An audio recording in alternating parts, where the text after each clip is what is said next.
Hello friends, आप देख रहे हैं इस YouTube चैनल का वीडियो ट्यूटोरियल सीरीज़ जो ओपन जर्नल सिस्टम OJS का वर्ज़न 3.x की ट्यूटोरियल वीडियो सीरीज़ है जो कि हिंदी लैंग्वेज में है। आप इस चैनल को सब्सक्राइब कर लीजिए।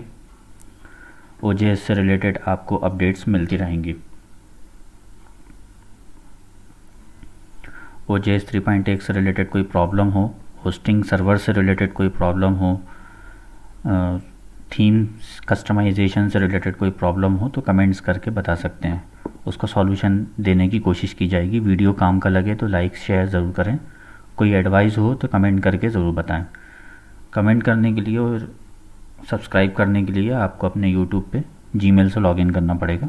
कुछ लोगों ने कमेंट्स करके या कॉल करके पूछा था कि कैसे लाइक्स होता है, कैसे शेयर होता है, कमेंट होता है, तो इसलिए ये बातें बता रहा हूँ। इस वीडियो में मैं आपको बताऊंगा कि OJS 3.1 को किस तरीके से दूसरे वर्जन्स में किस तरीके से अपडेट्स करते हैं।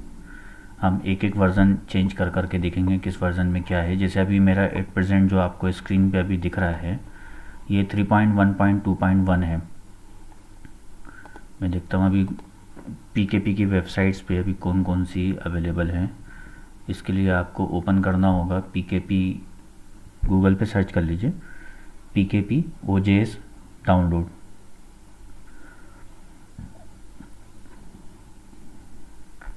तो PKP की साइट्स पर जो अवेलेबल डाउनलोड्स हैं जो मैं देख रहा हूँ 3.1.2.1 के बाद जो है 3.1.2 आ चुका है, 3.1.2.3 आ चुका है, 3.1.2.4 आ चुका है।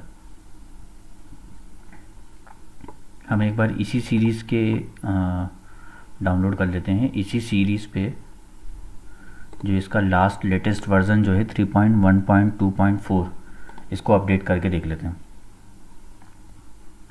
हम 3.2 इसलिए नहीं कर रहे हैं अभी कि 3.2 में अभी कई सारी चीज़ें नहीं आई हैं। अभी हमें कुछ टाइम वेट करना पड़ेगा। थीम्स वगैरह नहीं आई हैं, बहुत सारे प्लगइन्स अपडेट नहीं हुए हैं। तो 3.1.2 का ही जो 4 लास्ट लेटेस्ट वर्ज़न जो आया है मैं उसमें अपडेट कर रहा हूँ। अपडेट किसी भी वर्ज़न में किसी से भी करना हो, सबकी अपडेट करने की प्रोसीजर एक ही है, एक ही तरीका है। किसी भी वर्ज़न में अपडेट करना हो, 3 की किसी भी वर्ज़न में जाना हो, वो तरीका एक ही है। और मैं आपको बेस्ट रिकमेंडेड तरीका ही बताऊंगा आपको। अब 3.1 का ही ये मैंने सेटअप डाउनलोड कर लिया। सेटअप को आपने डाउनलोड कर लिया tar.gz। मैंने 3.1.2 का 4 इसी सीरीज़ का फोर्थ लास्ट लेटेस्ट वर्ज़न ही डाउनलोड किया। अभी 3.2 में चेक करूँगा, देन उसके बाद उसकी वीडियो डालूँगा। प्रोसीजर सेम है अपडेट की। आप तो डायरेक्ट 3.2 भी कर सकते हैं, आपके ऊपर है। इसकी मैं अपने इसके लिए मुझे आपको कंट्रोल पैनल लॉगिन करना होगा। मैं अपने जर्नल का होस्टिंग कंट्रोल पैनल लॉगिन कर रहा हूँ। मेरा CWP कंट्रोल पैनल है, कंट्रोल वेब पैनल। आपका C पैनल हो सकता है, वेबसाइट पैनल हो सकता है, कुछ भी हो सकता है। जो हो आप वो लॉगिन कर लीजिए।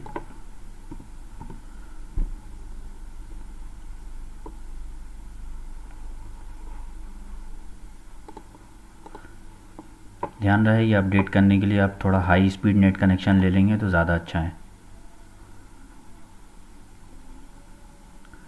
इसके अलावा मैंने अपने सर्वर्स पे कुछ सेटिंग्स करके रखी हुई हैं। सेटिंग्स मतलब अपग्रेड के अकॉर्डिंग सेटिंग्स कर रखी हैं मैंने। मैक्सिमम अपलोड साइज़ जो है 64 MB करके रखा हुआ है। 64 MB तक की फ़ाइल अपलोड हो जाती है। मैक्सिमम एग्जीक्यूशन टाइम जो है 8 मिनट्स का करके रखा हुआ है। इस तरीके से मैंने बहुत सारी चीज़ें जो हैं अपने सर्वर्स पे OJS से रिलेटेड सेटिंग्स कर रखी हैं। आपको अपने होस्टिंग प्रोवाइडर से ये सारी सेटिंग्स करवानी होंगी। मेरा ये कंट्रोल पैनल लॉगिन हो गया, आपका भी कंट्रोल पैनल लॉगिन हो जाएगा। देन उसके बाद आपको फाइंड आउट करना है फाइल मैनेजर। ये मेरा फाइल मैनेजर मुझे दिख गया। कई लोगों के पास FTP अकाउंट होता है। मैं आपको रिकमेंडेड करूँगा कि कभी भी अपने OJS का FTP अकाउंट कभी भी लॉगिन ना करें। क्या होता है, जो लाइनक्स सर्वर होता है या विंडोज़ सर्वर होता है वो अपने हर आने वाले सोर्स पे एंटीवायरस और फायरवॉल लगा होता है, एक्सेप्ट FTP अकाउंट। FTP पे वो सब चीज़ें बहुत मुश्किल लगी होती हैं, या 24 आवर्स में एक बार एग्जीक्यूट होती हैं, या मंथ में एक बार एग्जीक्यूट होती हैं। तो FTP के रास्ते से कई सारे वायरस और अटैकर्स आने के चांस होते हैं। डेट्स वाई मैं आपको कभी भी रिकमेंड नहीं करूँगा कि आप कभी भी FTP के थ्रू ये सब चीज़ करें। आप कंट्रोल पैनल से ही कोशिश करें ज़्यादा से ज़्यादा चीज़ें करने के लिए, और पुट्टी से कोशिश करें। मैं आपको कभी पुट्टी जो 3.1 की सीरीज़ को 3.2 में अपग्रेडेशन मैं आपको पुट्टी के थ्रू बताऊंगा। पुट्टी एक एप्लीकेशन होती है लाइनक्स पे लॉगिन करने के लिए। अब मैंने पब्लिक HTML खोल लिया। पब्लिक HTML में मैं सबसे पहले कुछ नहीं करूँगा। पब्लिक HTML में पूरी फाइल्स का एक जिप फाइल बना के रख लूँगा। पूरी फाइल्स का एक जिप फाइल बना दूंगा। ये मेरा OJS का पुराना सेटअप पड़ा हुआ है, मैंने उसको अनटिक कर दिया। इसका मैं कंप्रेस करके पूरी फाइल का एक जिप फाइल बना लेता हूँ आज की डेट का, और मतलब मैं कंप्लीट बैकअप बना रहा हूँ होल सोल। तो आप है ना, इससे पहले की पुरानी वीडियोस में आपको 23 इसी चैनल के प्लेलिस्ट में 23 नंबर की वीडियोस आप देख लीजिएगा। वो फुल बैकअप बनाने का तरीका बता रहे हैं उसमें। तो आप फुल बैकअप बना लीजिए। ये बेस्ट रिकमेंडेड तरीका होता है कि आप फुल बैकअप बना लीजिए। बैकअप में जो आप फाइल का नाम या जिप फाइल का नाम जो देते हैं वो उल्टी डेट देते हैं उसमें, YY M और D, मतलब 2020 04 और आज की तारीख 20। ये क्या चीज़ है? ये पब्लिक HTMLs हैं, पब्लिक HTML फाइल है .zip।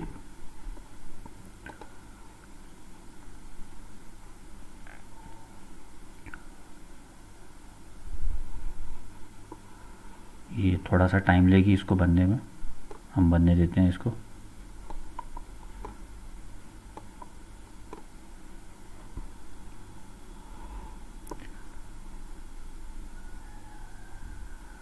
जितनी ज़्यादा फाइल्स होंगी उतना ज़्यादा टाइम लेगा, और कंट्रोल पैनल से अपडेशन करने में रिस्क फैक्टर ज़रा कम हो जाता है। लेकिन अगर नहीं होता है तो दूसरा तरीका है पुट्टी। वो तरीके से कभी एक वीडियो बना के मैं आपको उस तरीके से भी आपको मैं बता दूंगा कि पुट्टी से कैसे अपग्रेड करते हैं OJS को।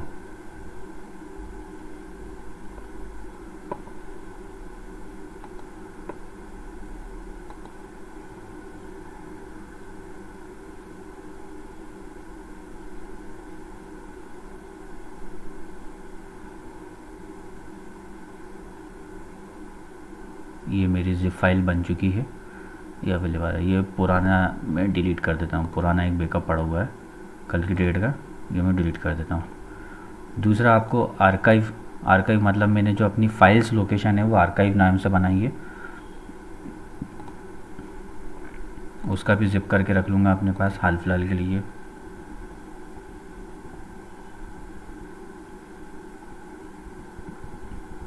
जैसा कि आप इंस्टॉलेशन में देखेंगे तो आपको पता चल जाएगा, या इंस्टॉलेशन के टाइम पे आपने फाइल्स नाम से दिया होगा, ग्लोबली ऑटोमेटिक फाइल्स नाम आता है। मैं उसका भी बैकअप बना लेता हूँ। ये मेरा बैकअप कंप्लीट हो गया। सेकंड अब मेरे को बनाना होगा MySQL का बैकअप। तो आपके ही सिस्टम में PHP MyAdmin का ऑप्शन आ रहा होगा, आपको उसको ओपन करना है। मेरे पास मैंने अपने सर्वर पे सेटिंग कर रखी है कहीं और से ओपन करने की, तो मैं वहाँ से ओपन कर रहा हूँ। हर सिस्टम का अलग अलग होता है। जैसे मैंने अपने होस्टिंग सर्वर्स के क्लाइंट्स को PHP MyAdmin का फंक्शन दिया तो है, बट मैं अपने सर्वर अकाउंट से उसको मैं बैकअप बना रहा हूँ। और बेस्ट रिकमेंडेड तो यही होगा कि प्राइवेट सर्वर ही हो, वर्चुअल प्राइवेट सर्वर ही हो, जब भी हो वर्चुअल प्राइवेट सर्वर ही हो OJS के लिए। नॉर्मल शेयर्ड होस्टिंग पे OJS प्रॉपरली ना वर्क करता है, ना उस पर अपग्रेडेशंस की पॉसिबिलिटी होती है, ना ही उसमें हम ज़्यादा कुछ फंक्शंस उस पर कर सकते हैं। ये PHP MyAdmin मेरा ओपन हो गया। मैंने अपना सुपर एडमिन से लॉगिन किया है, सर्वर के एडमिन से लॉगिन किया है। ये मैंने जो मेरा जो डेटाबेस है मैंने उसको पॉइंट आउट करके ओपन कर लिया। देन एक्सपोर्ट बटन क्लिक करूँगा। और quick display only the minimal option वाला सेलेक्ट करके एसक्यूएल फॉर्मेट और गो कर दूंगा।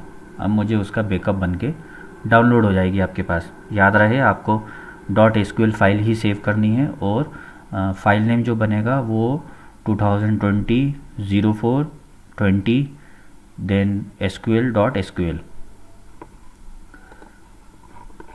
ठीक है। देन अब मैं जो मैंने बैकअप्स के लिए बैकअप बना के रेडी रख लिया, ये मेरा बैकअप रेडी हो गया है। मैं इसमें भी रख सकता हूँ, है ना। ये बैकअप रेडी हो गया। अब क्या करना है आपको, जो मैंने फ़ाइल आपने जो डाउनलोड की होगी पीकेपी से, मैंने जो डाउनलोड की थी 3.OJS 3.1.2.4 लेटेस्ट वर्ज़न, 3.1 का लेटेस्ट वर्ज़न जो डाउनलोड किया था वो इस जगह पे मैं अपलोड कर दूंगा।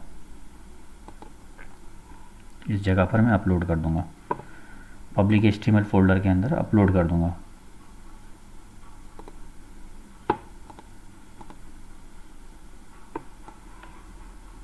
ये ड्रैग एंड ड्रॉप करके पब्लिक HTML मैंने अपने सर्वर पे सेटिंग कर रखी है। ज़्यादातर होस्टिंग प्रोवाइडर जो शेयर्ड होस्टिंग होती हैं उसमें मैक्सिमम 8 MB की अवेलेबिलिटी होती है, इसलिए मैंने आपसे रिकमेंडेड करा कि आप वर्चुअल प्राइवेट सर्वर से ही चलाएं अगर सीरियसली ओपन जनरल सिस्टम चला रहे हैं तो।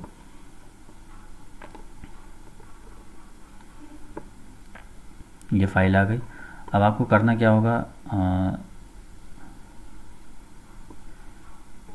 सॉरी, जो ये जो हमने टार फाइल अपलोड करी है यहाँ पर सबको सेलेक्ट ऑल करिए। सेलेक्ट ऑल करने के बाद बैकअप को छोड़ दीजिए, ओजेस जो अपलोड किया उसको छोड़ दीजिए, छोड़ दिया मैंने। देन उसके बाद एक डायरेक्टरी क्रिएट करिए। डायरेक्टरी में मैं लिख देता हूँ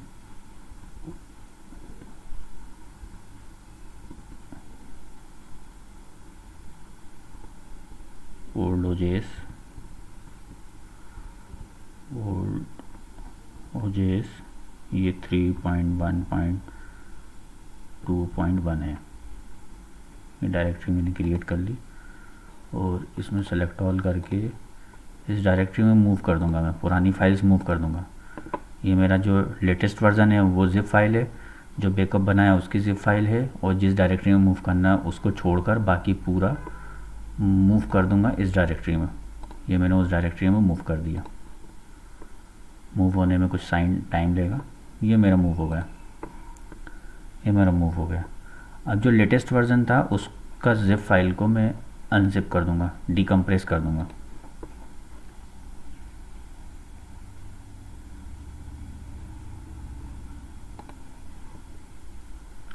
डीकम्प्रेस करने के बाद जो ओजेएस की डायरेक्टरी बन के चली गई वो, उसको वापस से मूव पूरा कंप्लीट मूव करके मैं वापस पब्लिक HTML में ले आऊँगा।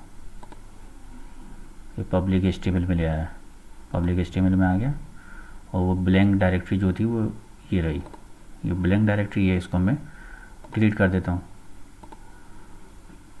ये मेरा आ गया। ओके। देन अब इसमें से मैं पब्लिक फ़ोल्डर को डिलीट कर दूँगा। ये नए वर्ज़न का जो पब्लिक फ़ोल्डर है ये डिलीट कर दूँगा। पब्लिक फ़ोल्डर का स्ट्रक्चर सब में सेम होता है, और ओल्ड वाले से पब्लिक फ़ोल्डर को कॉपी करके पब्लिक HTML में ले आऊँगा। कॉपी करना है, मूव नहीं करना। ये मेरा पब्लिक HTML में ये आ गया, पब्लिक आ गया। अब ओल्ड वाले से कॉन्फ़िग फाइल आप डाउनलोड कर लीजिए। config.inc फाइल को डाउनलोड करके आप अपने एक लोकेशन पे सेव कर लीजिए। मैं कॉन्फ़िग फाइल को डाउनलोड करके एक लोकेशन पे सेव कर रहा हूँ।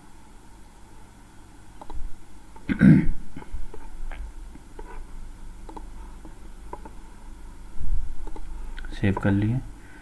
इस कॉन्फ़िग फाइल को मैं ओपन कर लेता हूँ। सिस्टम पे मैंने ओपन कर लिया, और यहाँ पब्लिक HTML में भी जो config.inc लेटेस्ट वर्ज़न का जो config.inc है उसको मैं एडिट कर लूँगा। एडिट क्या करना है, जो बेस URL है, बेस URL पे बेस URL दे दीजिए। मैंने बेस URL दे दिया।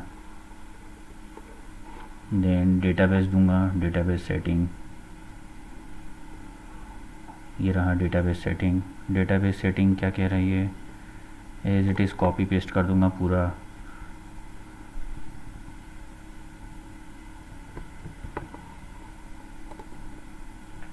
जो जहाँ पर जो है driver, host name, user name, password और डेटाबेस का नेम, ये मैंने दे के आगे बढ़ गया। फाइल सेटिंग दूंगा, फाइल्स डायरेक्टरी की लोकेशन, जैसा कि मेरे सर्वर पे मैंने फाइल्स डायरेक्टरी की लोकेशन पब्लिक HTML फ़ोल्डर में नहीं बनाया है, और आपको भी मैं रिकमेंड करूँगा कि पब्लिक HTML फ़ोल्डर में फाइल्स डायरेक्टरी को ना बनाएं।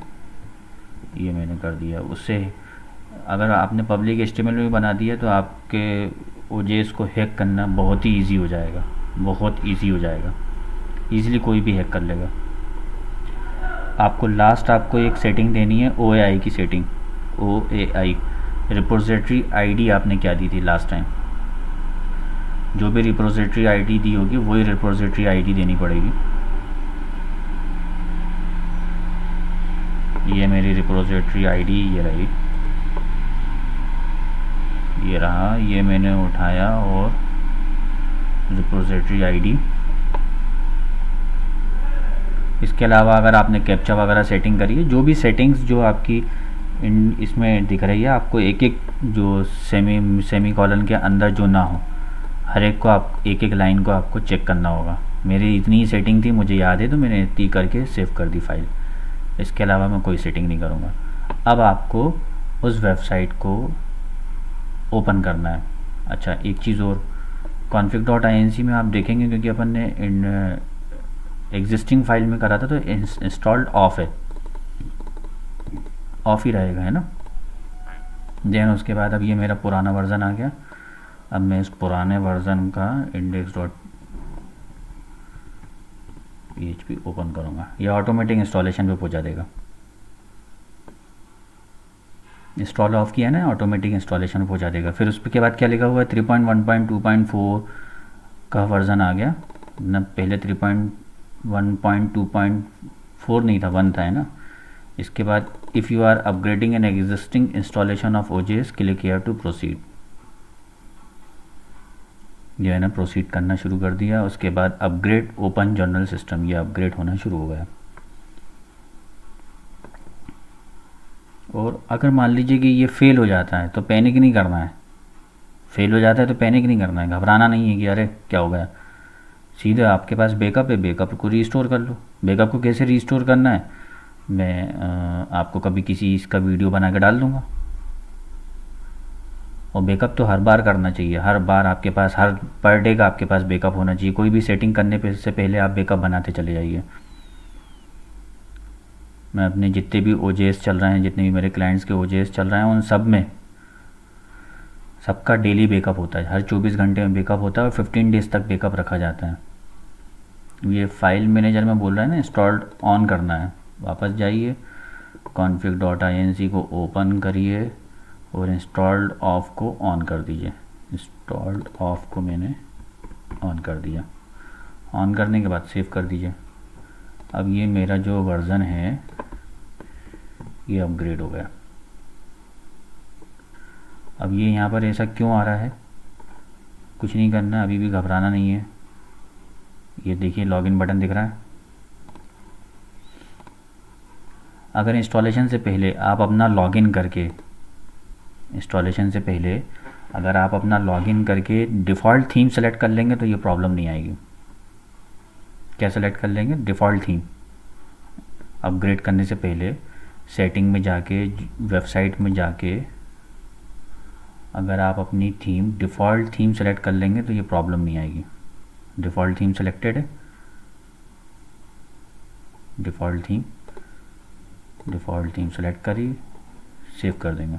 ये चीज़ अगर आप बिफ़ोर अपग्रेडेशन कर देंगे तो आपको ये प्रॉब्लम्स नहीं दिखेगी। वैसे ये प्रॉब्लम्स नहीं है, कोई और अगर थीम सेलेक्टेड रहेगी तो वो थीम अपग्रेड होगी, देन उसके बाद यहाँ पर दिखेगी, है ना। तब मैंने इस पे जो थीम डाल के रखी थी, प्लगइन्स में जाऊँगा और वो उस थीम को प्लगइन्स गैलरी में क्लिक करके उस थीम को अप टू डेट करूँगा, अपग्रेड करूँगा। मेरी कौन सी थीम थी, मैंने ली थी, मैंने स्क्रिप्ट चाइल्ड थीम, इसमें दिखा ना, देखो can be upgraded, manuscript child theme है, इसको कैन बी अपग्रेडेड को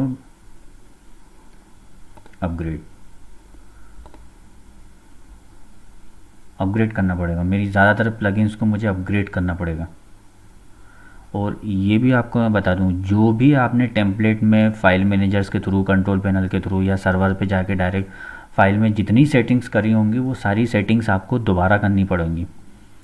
इसलिए मैं आपको इससे पिछले भी कई वीडियोस में बोल चुका हूँ कि आप जो भी आपको ये सेटिंग्स दिख रही हैं या जो आप कर रहे हैं, जो भी डिज़ायर्ड सेटिंग्स कर रहे हैं, उसकी एक शॉर्ट लाइब्रेरी बना लीजिए। और शॉर्ट लाइब्रेरी में इस वीडियोस का, ट्यूटोरियल का यूट्यूब लिंक्स और जो भी वेबसाइट से आपने ट्यूटोरियल लिए हैं उसकी एक शॉर्ट लाइब्रेरीज बना के रखिए, क्योंकि जब भी OJS अपग्रेड होता है वो सारी सेटिंग्स हमें दोबारा करनी पड़ती हैं। अब ये मेरा जो थीम है वो अपग्रेड हो गया, थीम हो गया, इनेबल्ड भी दिखा रहा है। अब मैं अपने अपीयरेंस में जाके उस थीम को सेलेक्ट कर लूँगा। ये मैंने थीम सेलेक्ट कर ली, सेव कर दी।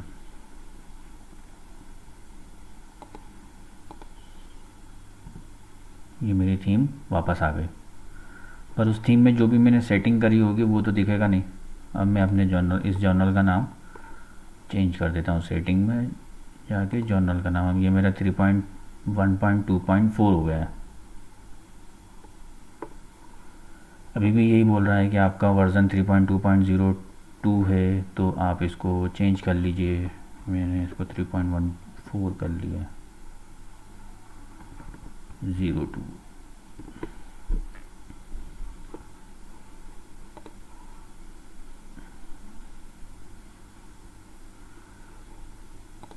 ये अब ये कर दिया, इसको सेव कर देता हूँ। इनकेस अगर आपका मान लीजिए ये फेल्यूर हो जाता है तो आपको क्या करना है,